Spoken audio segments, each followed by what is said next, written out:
descanso em ti. Há um lugar de refrigério em ti. Há um lugar onde a verdade reina. Esse lugar é no Senhor.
Olá, irmãos, boa noite, graça e paz, Deus abençoe você, sua casa, toda a sua família.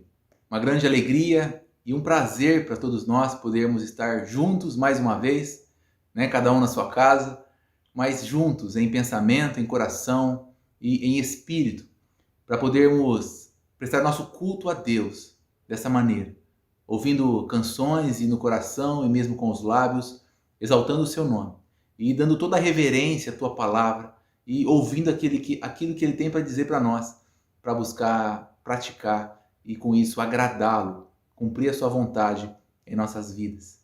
Desde já eu quero te agradecer a todos aqueles que ajudaram, que auxiliaram, que contribuíram para a Missão Batista lá em São Simão. Não é para a Congregação Batista em São Simão, mas é para a missão que funciona ali no assentamento Mário Covas.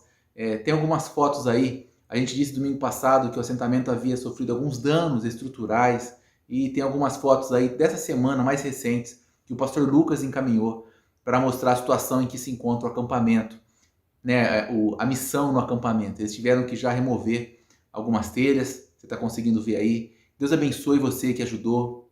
Agradeço ao Senhor por ter movido o coração de pessoas, tá? Que se levantaram e que fizeram doações para que seja possível, né, os irmãos e a gente com eles lá, refazer esse lugar de culto, de adoração ao Senhor.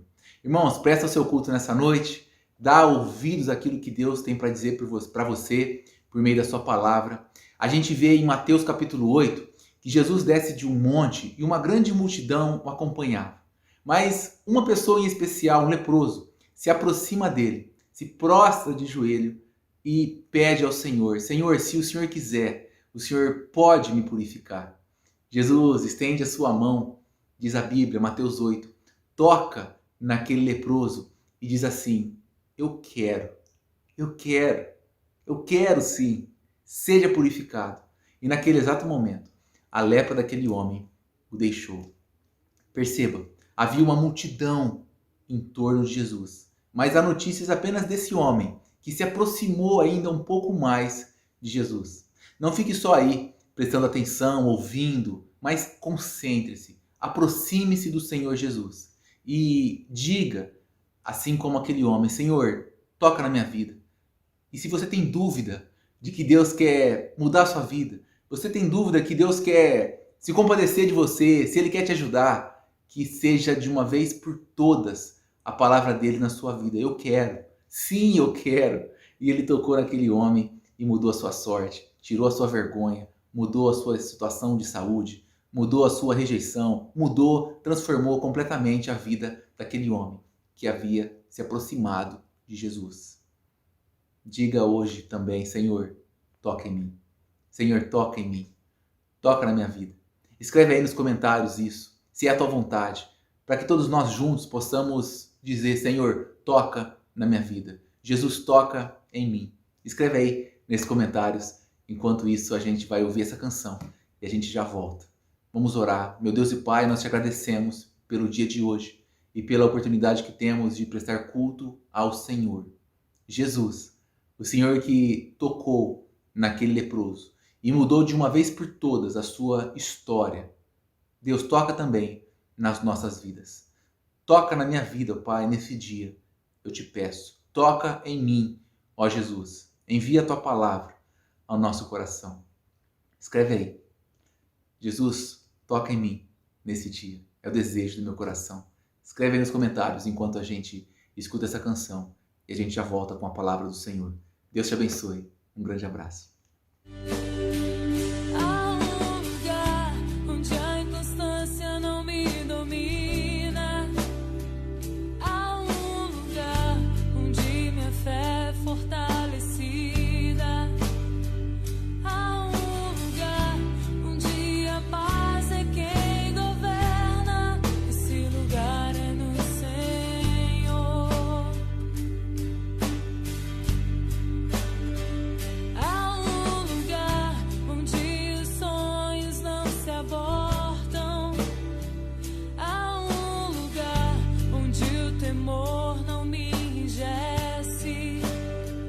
Há um lugar que quando se perde é que se ganha. Esse lugar é no Senhor.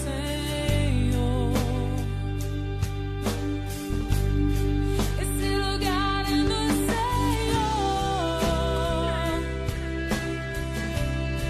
Esse lugar é no Senhor. Esse lugar é no Senhor. Esse lugar é no Senhor.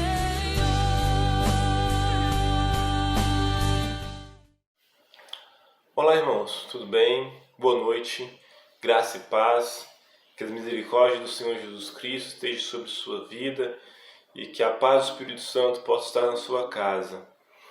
Creio que a maioria já me conhece, meu nome é Lucas Emanuel, agora recentemente pastor, ordenado, e sou pastor ali na Igreja Batista em São Simão, que é uma congregação aí do Marinsec. Estou muito feliz pelo que Deus tem feito na minha vida, estou muito feliz por estar ali junto com o povo de Deus naquela cidade, e também estou muito feliz por estar trabalhando junto com o Marinsec. Deus tem nos abençoado muito, Deus tem feito maravilhas em nosso meio. Nessa noite de hoje, por esse culto virtual, esse culto online, confesso para vocês que é uma coisa nova, esse tipo de gravação, de pregação, mas é algo que a gente tem que se adaptar. É algo que a gente vai ter que estar nos adaptando nessa nova perspectiva, e que o Senhor Jesus Cristo possa nos dar força para passar logo por essa pandemia. Nossa esperança é que isso possa acabar em breve.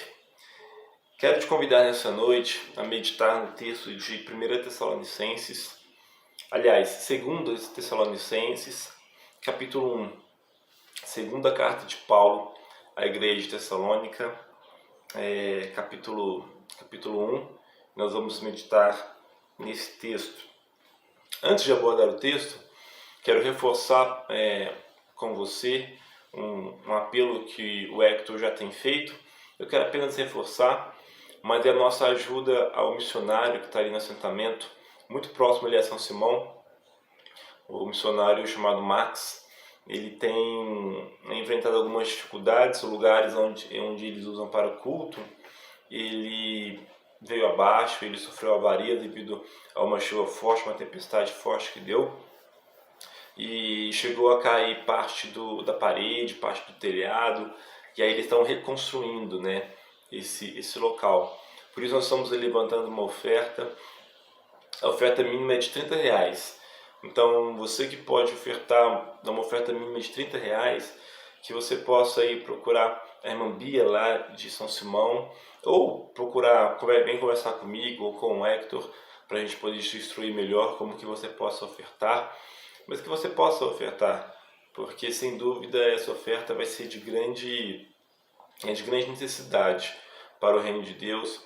O irmão Max tem pregado o evangelho ali, naquela comunidade. São várias famílias que tem ali, que necessitam da graça de Deus, necessitam de ouvir o evangelho. Então, se você puder ajudar, seria muito bom e vai ser de grande valia, tá bom? Espero que você tenha achado o texto aí. Primeiro, a segunda carta de Paulo a Tessalonicenses, capítulo 1. O texto, ele começa assim: Paulo, Silvano e Timóteo, às igrejas dos Tessalonicenses, em Deus nosso Pai e nosso Senhor Jesus Cristo. É interessante que quem escreve essa carta aqui é o apóstolo Paulo. Só que quando ele vai escrever a carta, ele não coloca Paulo, apenas eu, apenas o autor. Ele faz questão de colocar as pessoas que estão caminhando com ele, as pessoas que estão viajando com ele, que no caso aqui é Silas e Timóteo. Isso aqui me chama a atenção para um ponto. É interessante como Paulo aqui ele faz questão de valorizar as pessoas que estão viajando com ele e as pessoas que estão pregando o evangelho junto com ele. Apesar de ser o único autor da carta, Paulo poderia muito bem pôr só apenas o nome dele. Mas não, ele põe o nome de Paulo, de Silas, de Silvano, valorizando as pessoas que estão viajando com ele, que estão junto com ele, que apesar de não escreverem a carta, mas são companheiros de viagem de Paulo. Isso aqui para mim chega a ser muito diferente desses ministérios de alguns homens de Deus, mas que aparentemente são ministérios solo. E aparentemente o pastor, o líder, é o único homem naquele ministério. Você anda pelas ruas e você vê fotos de homens na frente da igreja, logo na fachada, como se o trabalho fosse dele, como se ele fosse sozinho, como se não tivesse um corpo de líderes ali junto com ele. E nisso eu já aprendo que nós que estamos à frente de algum tipo de liderança, precisamos valorizar as pessoas que estão junto conosco, que trabalham junto conosco. Seja liderança da igreja, seja liderança numa empresa, e se você é patrão ou se você tem o seu próprio negócio, você precisa aprender a valorizar as pessoas que trabalham com você, as pessoas que estão junto com você, ou se você é apenas líder dentro da sua casa, aprenda a valorizar a sua esposa, que está junto com você o tempo todo, e muitas vezes os homens querem apenas ser reconhecidos e esquecem das suas esposas que estão ali junto, sempre com ele, junto com eles, a todos os momentos. E Paulo que faz isso, ele valoriza Silas e Timóteo, que está junto com ele, que apesar de não escrever a carta, mas viajam com ele e são companheiros de oração e de ministério de Paulo. Na sequência, no versículo 2, o apóstolo Paulo, ele deseja graça e paz da parte de Deus, nosso Pai, e da parte do Senhor Jesus Cristo. É interessante que ele deseja graça e paz. E enquanto tantas pessoas desejam tantas outras coisas, alguns desejam dinheiro, outros desejam saúde, outros desejam status, outros desejam sucesso. E o que Paulo deseja para essa igreja é a graça e a paz. Não que essas outras coisas sejam coisas ruins, ou que coisas que nós não devemos buscar, mas em cima de tudo, o mais importante é ter a graça de Deus e a paz de Deus. Porque do que adianta ter tantas outras coisas se nós não temos a paz e a graça de Deus? Então nessa noite eu quero te aconselhar que acima de tudo, que você possa buscar como prioridade a graça de Deus e a paz de Deus. Não busque dinheiro, não busque status, que a sua prioridade seja ter a graça de Deus sobre a sua vida e ter a paz, a tranquilidade de Deus no seu coração. E perceba que essa paz e essa graça, ela é da parte de Deus. Não é Paulo que vai transmitir isso para a igreja em Tessalônica. Eu digo isso porque muitas vezes a gente quer liderar o povo de Deus de acordo com a nossa vontade, com a nossa visão, com a nossa perspectiva, seja um ministério, seja um ministério de homens, ministério de mulheres, ministério com jovens. A gente quer estar à frente do povo de Deus e dar para o povo de Deus a nossa visão. Mas Paulo que não. Paulo que sabe que a graça e a paz de Deus que vai ser transmitida através da vida dele, ela vem de Deus e do Senhor Jesus Cristo, nosso Pai. Perceba que no versículo aí, Paulo frisa isso de uma forma muito interessante. Aliás, no versículo 1 e no versículo 2, Paulo repete essa expressão do nosso Pai. Ele diz, ele saúda em nome do nosso Pai. E ele deixa isso bem frisado no versículo 1, no versículo 2. Lembrando que aquela igreja, eles foram adotados por Deus. E em Cristo nós somos filhos de Deus. Isso é maravilhoso. Nós que não éramos filhos, nós que éramos desagarrados, do reino de Deus, em Cristo Jesus nós somos adotados. E por isso Deus nos tem por filhos e podemos clamar a Ele, Abba, Pai. Isso é maravilhoso. Então, nesses primeiros 2 versículos, tem a saudação de Paulo àquela igreja. No versículo 3, Paulo agradece a Deus porque aquela igreja tem crescido. Reparei comigo, versículo 3. Sempre devemos, irmãos, dar graça a Deus por vós, como é justo, porque a vossa fé cresce muitíssimo, e o amor de cada um de todos vós aumenta de uns para com os outros. Perceba que o que Paulo aqui está agradecendo, ele está agradecendo a Deus porque aquela igreja tem crescido. E ele diz que ela cresceu em 2 aspectos. Ela cresceu na fé e no amor, e o amor entre os irmãos tem aumentado muitíssimo. Então ela cresceu em fé e amor. E por isso que Paulo está agradecendo e louvando a Deus. E aqui, meus irmãos, eu aprendo uma coisa muito interessante. Porque Paulo não está agradecendo a Deus porque aquela igreja tem crescido em número, tem crescido em proporção, tem crescido em membros, tem crescido em pessoas. Não é isso que Paulo está agradecendo. Paulo agradece a Deus porque aquela igreja tem crescido na fé e no amor. É interessante porque muitas vezes a gente procura, nas nossas igrejas, procuramos crescimento numérico.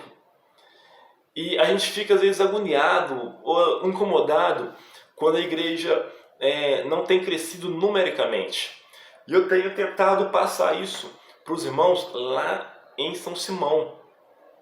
Que muito mais importante do que o crescimento numérico, do que o crescimento em número de pessoas, é que os crentes cresçam em santidade de vida, em maturidade cristã, em qualidade da comunhão com o Senhor Jesus Cristo. Não estou dizendo que o crescimento numérico não é importante. Sim, ele é importante sim. E nós queremos que a igreja cresça em números. Nós queremos ver as pessoas se convertendo. Queremos ver a igreja crescendo em número de pessoas. E isso age no nosso coração. A gente quer muito que isso aconteça. Mas muito mais importante que isso é o crescimento do nível dos cristãos. Isso é algo que queima o nosso coração muito mais. Deus não quer uma igreja grande, mas sem intimidade com Ele.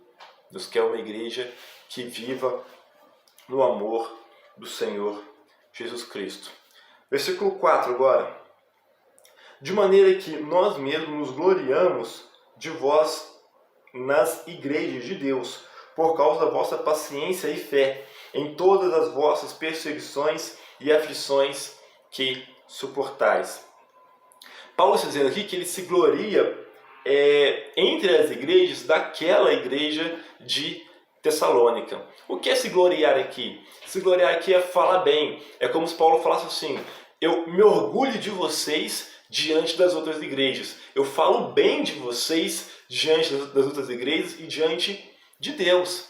Então imagine Paulo em suas viagens missionárias, viajando ali por toda a Europa, a Ásia, e por onde ele passava, ele falava assim: gente, tem uma igreja na cidade de Tessalônica, aquela igreja ama a Deus, aquela igreja prega o Evangelho, naquela igreja os irmãos se amam, os irmãos se envolvem, se abraçam, é uma igreja unida, é uma igreja que vive para a glória de Deus, é uma igreja que atinge a comunidade, que atinge todas as casas, atinge os bairros. É isso que é se gloriar naquela igreja. Ele falava bem. E aí eu me pergunto, o que é que as pessoas, ou o que é que os outros líderes que já passaram pelas nossas igrejas, como por exemplo, pastor Paulo, o que será que essas pessoas falam da nossa igreja? Falam da Igreja Batista do Marinsec. Será que quando as pessoas viajam ou passam por algum lugar, será que as pessoas falam assim, nossa, olha lá a Igreja Batista do Marinsec, olha lá a Igreja Batista de São Simão? Será que as pessoas estão falando assim, aquela igreja é uma igreja que vive o Evangelho, que prega o amor de Deus? É uma igreja onde as pessoas procuram andar em santidade, procuram ter comunhão com Deus, procuram se amar verdadeiramente, não com falsidade, mas se amar do fundo do coração? Será que é isso que as pessoas estão fazendo, falando das nossas igrejas? Se orgulhando, glorificando a Deus pelo fato de nós existirmos? Ou será que as pessoas têm falado coisas diferentes das nossas igrejas? Precisamos pensar um pouco nisso.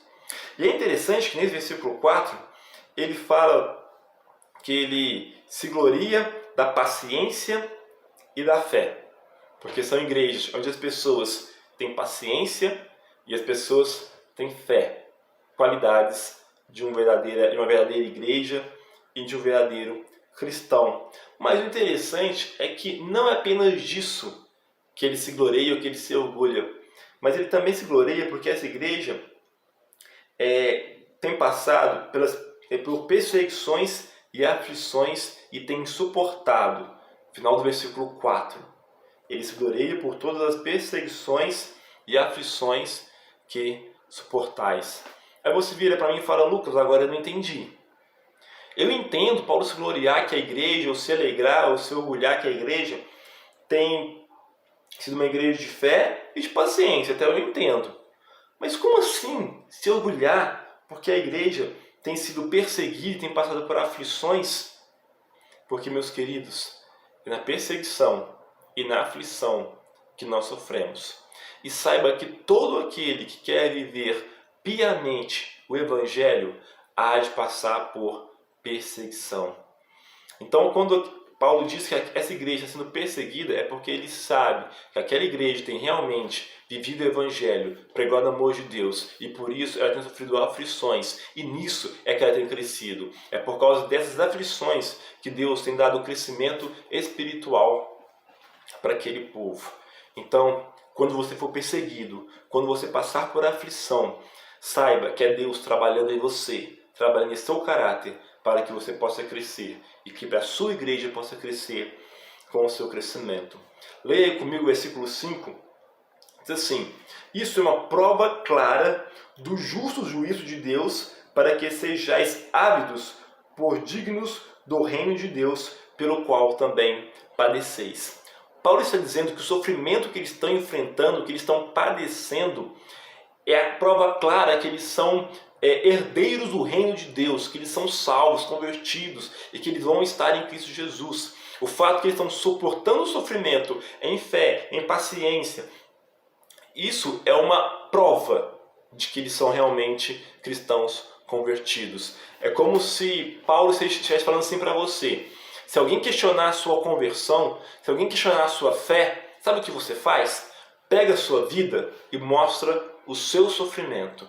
Tudo que você tem sofrido por amor ao Evangelho, por amor a Cristo. Mostra na sua vida o sofrimento por causa de Deus que você tem sofrido. E isso é uma prova de que quando você morrer, você estará no reino dele e você será um herdeiro do reino de Deus. Vocês são participantes do reino de Deus. Isso é muito reconfortante quando a gente olha para a nossa vida e a gente pode perceber que realmente vamos estar eternamente com Deus. No versículo 6, olha o que Paulo diz assim: se é de fato que é justo diante de Deus que dê em paga tribulação aos que vos atribulam. Paulo aqui está dizendo que um dia Deus vai retribuir com tribulação, com aflição, todos aqueles que têm nos feito passar por perseguição. E aqui, meus irmãos, precisamos entender o contexto do que está acontecendo. Essa igreja está sendo perseguida pelos romanos, pelos judeus, as pessoas estão morrendo, perdendo propriedades, perdendo bens, estão ficando longe de seus familiares, a família tinha que correr, tinha que fugir, e eles eram muito perseguidos. E nesse contexto em que pessoas estavam perseguindo eles, Paulo tenta confortar a igreja, dizendo para eles: Deus vai ser justo com essas pessoas que estão perseguindo você e vai dar para eles a paga tribulação, porque eles estão afligindo esse sofrimento sobre vocês. Isso, de certa forma, também nos conforta, porque muitas vezes nós somos humilhados, desprezados por pessoas que não são convertidas, no nosso trabalho, nossa família, na faculdade, mas Deus é justo e Ele vai saber punir ou retribuir essas pessoas de acordo com a sua reta e santa justiça. É interessante que no versículo 5, ele fala das tribulações que aquelas pessoas estavam passando. E no versículo 6, ele fala que Deus vai dar tribulação para quem estava dando tribulação para eles. Ou seja, Deus sabe pagar com justiça as pessoas que fazem o mal ou que pensam, que praticam no mal. Versículo 7, leia comigo ali. E a vós, ou seja, para a igreja, que sois atribulados, descanso conosco quando se manifestar o Senhor Jesus desde o céu com os anjos do seu poder. Então, enquanto para os ímpios que não são convertidos, que perseguem a igreja, Deus vai dar tribulação, para a igreja o que Ele vai dar? Descanso. E descanso, meus irmãos, é uma coisa maravilhosa. Sabe quando você sai para trabalhar às 7 horas da manhã e você trabalha o dia inteiro num serviço exaustante, num serviço cansativo, e você está lá na labuta, trabalhando, e você trabalha até 5 horas da tarde, e quando chega o final do dia, você está cansado, quebrado, e você vai para sua casa. Quando você chega em casa, que dá aquele alívio, que você tira os calçados, entra no banheiro, toma aquele banho e se joga no sofá. Sabe essa sensação maravilhosa? Isso é descanso. Deus vai nos dar descanso dessa vida, descanso dos problemas, descanso das coisas que a gente passa. Um dia você e eu teremos esse descanso da parte de Deus, que é uma coisa maravilhosa e que Ele nos promete para a gente poder passar por essas dificuldades. Versículo 8. E Ele fará isso na sua vinda, diz no final do versículo 7, quando Ele vier com os seus santos, na sua segunda vinda. O versículo 8 vai dizer como que vai ser essa vinda. Será com labareda de fogo, tomando vingança dos que não conhecem a Deus e dos que não obedecem ao Evangelho do nosso Senhor Jesus Cristo. Então, na segunda vinda de Jesus Cristo, será com fogo. Esse fogo aqui não é um fogo punitivo, é um fogo de punição. É um fogo de fogo eterno para aqueles que não são seus filhos.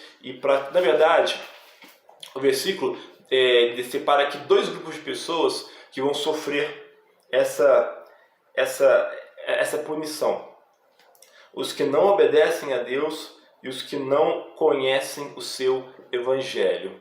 Ou seja, aqueles que não conhecem o Evangelho são aqueles que ainda não ouviram a palavra da salvação, não ouviram o amor de Deus e estão num lugar ainda que o Evangelho ainda não foi pregado.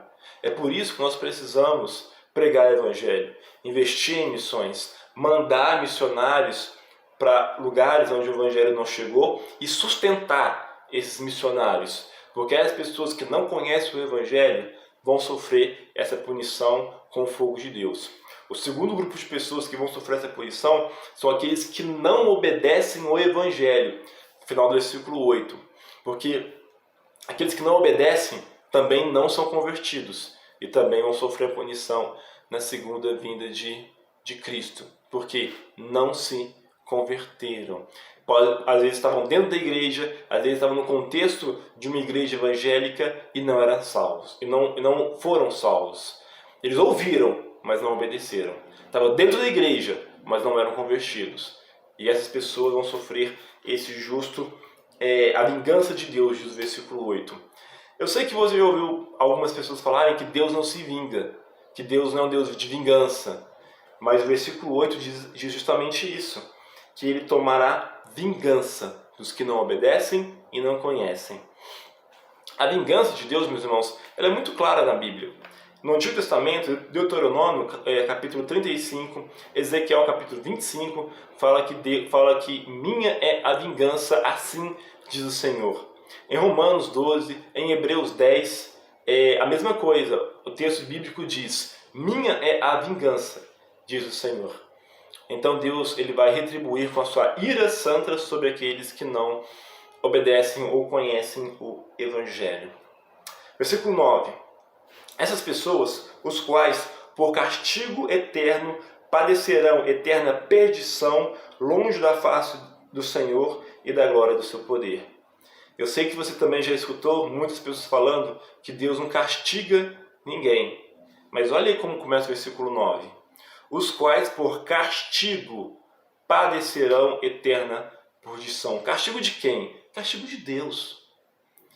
A manifestação da ira do inferno é uma manifestação da ira de Deus. Por isso, meu querido, se você não se converteu ainda, entregue sua vida a Cristo Jesus. Porque a ira de Deus sobre o pecado virá, não tarda e será terrível. No versículo 10, Paulo diz assim, quando vier para ser glorificado nos seus santos, para se fazer admirável naquele dia em todos os que creem, porquanto nosso testemunho foi crido entre vós. Então, nós percebemos aqui que a real intenção da segunda vinda de Cristo é para se fazer admirável, para que as pessoas o admirem, que as pessoas deem glória a Ele, honrem a Ele e percebam a sua majestade, o quanto Ele é glorioso e quanto isso é poderoso. E isso, meus irmãos, é uma mensagem que consola os nossos corações nos dias de hoje, de tribulação e de luta que nós estamos vivendo. E os dois últimos versículos desse capítulo mostram como a nossa vida está envolvida nisso tudo. Versículo 11 e 12. Por isso, também rogamos sempre por vós, para que o nosso Deus vos faça dignos da vossa vocação e cumpra todo o desejo da sua bondade e da obra da fé com poder, para que o nome do nosso Senhor Jesus Cristo seja em vós glorificado e vós nele, segundo a graça de nosso Deus e do Senhor Jesus Cristo. É uma coisa interessante porque eu vejo nesses dois versículos um elo que liga uma coisa na outra. A oração de Paulo por santidade daquela igreja, ou seja, as nossas orações para que nós possamos crescer com Deus, é uma coisa que ela glorifica a Deus, ela exalta o nome do Senhor Jesus Cristo, e isso é pelo poder do Espírito Santo. É pela ação do Espírito Santo na sua vida e na minha vida. Então, meus queridos, que nessa noite você possa ir dormir pensando em tudo isso que foi falado aqui nessa noite. Lembrando que as perseguições que você passa, as lutas que você enfrenta, Deus está vendo. E aquelas pessoas que te perseguem, Deus vai saber dar paga, retribuição para eles na sua segunda vinda, quando Ele voltar. E Ele vai separar o joio do trigo. E nós, que somos igreja, teremos descanso nos braços de Deus. Estaremos desfrutando o seu amor e a sua paz eternamente, pelos séculos dos séculos. E isso será em breve, porque em breve virá o Senhor. Oremos. Deus Todo-Poderoso, que o Senhor possa, Senhor Deus, tranquilizar o nosso coração, Senhor Deus. E que o Senhor possa, Senhor Deus, nos dar condições de passar pelas tribulações, pelos problemas, pela angústia, pelas tribulações, Pai, porque nós sabemos que um dia teremos descanso, Pai, no Teu reino. Então, Senhor Deus, que enquanto isso não aconteça, que isso possa nos fortalecer, Senhor Deus, e que nós possamos pregar o Evangelho, Senhor Deus, para aqueles que não Te conhecem, e para aqueles que não Te obedecem, Senhor Deus, que possam vir a se converter verdadeiramente, Pai, porque em breve o Senhor virá, e quando o Senhor vier, Senhor Deus, que nós possamos ser achados, Pai, como cristãos fiéis, que permanecemos, Senhor Deus, nos Teus caminhos. Essa é a nossa oração, em nome do Senhor Jesus Cristo. Amém. Amém. Que você possa ter uma ótima semana. Um grande abraço a todos vocês aí no Marinsec, na Igreja Batista do Marinsec. Um grande abraço a todos os meus irmãos lá em São Simão.